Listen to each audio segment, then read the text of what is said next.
नजरीन, आगाज काहिरा से होता है, जहां सलाहुद्दीन अल जाहिर मदरसे के उस्ताद को यरगमाल बनाने वाले आतंकवादी से बातचीत कर रहे होते हैं, लेकिन वह किसी सूरत खंजर नीचे नहीं करता। कुछ देर में खलील मदरसे की खिड़की से दाखिल होता है और सामने से तीर अंदाज सलाहुद्दीन के इशारे पर उस आतंकवादी का खात्मा कर देते हैं।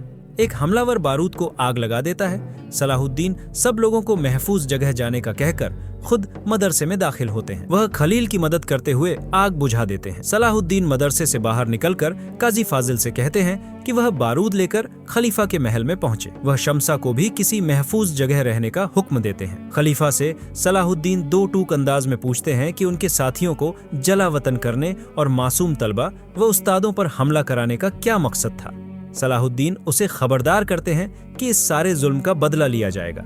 कुद्स में अम्मार बालिन को देखते ही उसकी गर्दन पर खंजर तान देता है। बालिन उसे नूरुद्दीन का फरमान दिखाता है कि बालिन या इबेलिन को नुकसान पहुंचाने की सूरत में उनके दरमियान जंग छिड़ जाएगी। अम्मारले नूरुद्दीन से मदद लेने पर उसे गद्दार कहता है। रकीफ भी उसे नूरुद्दीन पर अंधा एतबार करने से खबरदार करता है, लेकिन बालिन सबको नजरअंदाज करके चला जाता है। दूसरी जानिब वजीर के सिपाही सलाहुद्दीन के साथियों को जंगल के रास्ते से कहीं ले जा रहे होते हैं। उर्फा और अतसीज के दरमियान भैंसा कारा तिगिन शोर मचा देता है कि उसे बाथरूम जाना है। मजबूरन सिपाही उसे ले जाते हैं और उनके जाने के बाद कारा तिगिन के सिपाही उन पर हमला कर देते हैं। कारा तिगिन सलाहुद्दीन के साथियों को वहां छोड़कर अपने लोगों के साथ भाग निकलता है। ये देखकर अतसीज समेत सब लोग गुस्से से सुर्ख हो जाते हैं। वजीर के सिपाही बाकी लोगों को लेकर आगे बढ़ जाते हैं।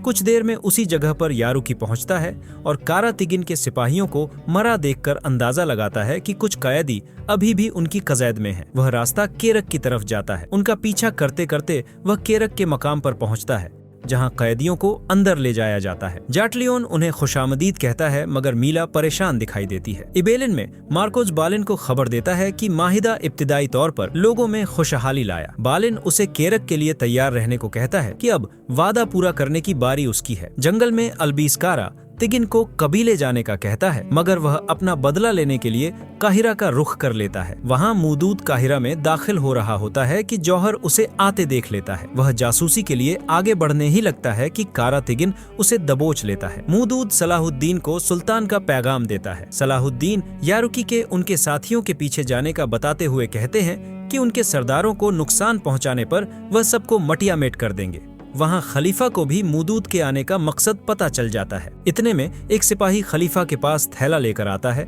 जिसे खोलने पर उसे जौहर का कटा हुआ सर दिखाई देता है और खलीफा की आंखें खुली की खुली रह जाती हैं। सिपाही उसे बताता है कि ये काम कारा तिगिन का हो सकता है, क्योंकि वो कैद से फरार हो चुका है, जिस पर रकीफ उसे सिपाहियों को हरकत में लाने का हुक्म देता है।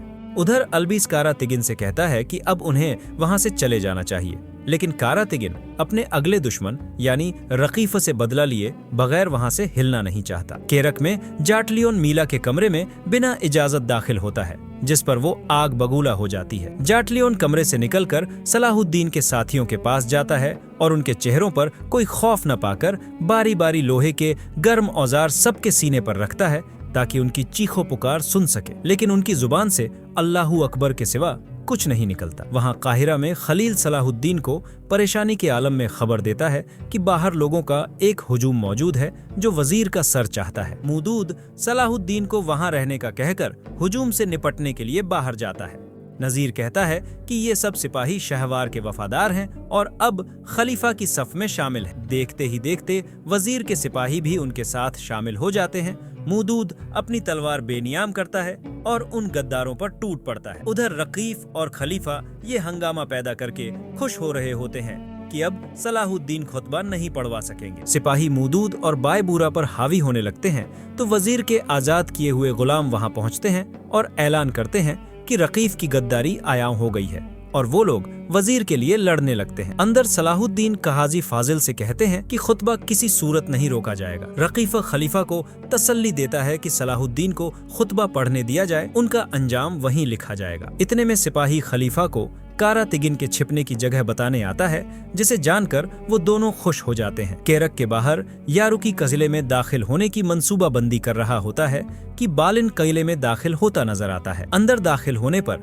बालिन मीला से ऐसी मालूमात का पूछता है जो जाटलियोन की कमजोरी हो। मीला सुल्तान नूरुद्दीन के ताउन पर हिचकिचाती है, लेकिन बालिन उसे समझाता है कि उनकी मदद के बगैर न वो इबेलिन में टिक सकता है और न मीला केरक में। बाहर बालिन का टकराव यारुकी से होता है। बालिन यारुकी से कहता है कि सलाहुद्दीन का मसला उसका भी मसला है और उसे खुफिया रास्ते के बारे में बताता है जिसके जरिए वो सलाहुद्दीन के साथियों तक पहुंच सकते हैं जो मीला ने उसे बताया था। काहिरा में खलीफा नमाज जुमुआ के लिए इबादत गाह की तरफ जा रहा होता है कि सलाहुद्दीन उसका रास्ता रोक कर कहते हैं कि फिक्ह में नमाज जुमुआ रियासत की इजाजत से मशरूत है और वो खलीफा को फितना बर्पा करने से रोकने के लिए ऐसा करने पर मजबूर है। मस्जिद में अब्बासी खलीफा के नाम का खुतबा जारी होता है कि रकीफ का एक सिपाही खंजर से वार करता है और मौदूद को शहीद कर देता है। सलाहुद्दीन उस कातिल को दबोचकर उससे भेजने वाले का नाम पूछते हैं। वो रकीफ का नाम और उसका पैगाम पहुंचाता है कि आलम ए इस्लाम में सिर्फ एक खलीफा है। दूसरे खलीफा का हुक्म लाने वाले का अंजाम देखकर सुल्तान और वजीर इबरत पकड़े। और नाजरीन, यहाँ पर एपिसोड खत्म होती है। मिलते हैं एक नई एपिसोड में, तब तक के लिए अल्लाह निगहबान।